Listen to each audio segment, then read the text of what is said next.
BJP पक्षर Cuttack रे बुद्धिजीवी सम्मिलन अनुष्ठित।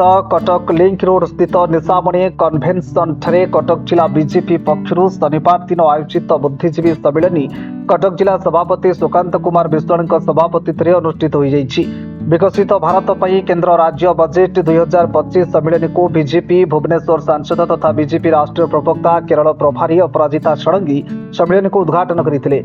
केंद्र सरकार 2025-26 वर्षर बजेट देशर 140 कोटी लोकों स्वप्न और आकांक्षार बजेट बोली सांसद अपराजिता षडंगी मत व्यक्त करते।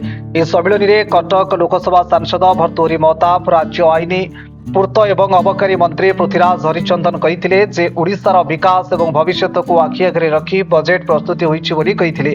2036 रे स्वतंत्र ओडिशा गठन और 2047 रे देश स्वाधीनतार शतवार्षिक पालन को दृष्टि रखी बजेट करा आयोजित सम्मिलन में कटक सदर विधायक प्रकाश चंद्र सेठी, नियाली विधायक छवि मल्लिक, वरिष्ठ बीजेपी नेता नयन किशोर महांती, प्रवर्तन नगर जिला सभापति ललाटेन्दु बुड्डू, नारायण महांती सहरर बहु बुद्धिजीवी प्रमुख जोगदे बजेट संपर्क में मत रखिथिले। कटकरू अमूल्य कुमार बारिकଙ୍କ रिपोर्ट, शपथ न्यूज।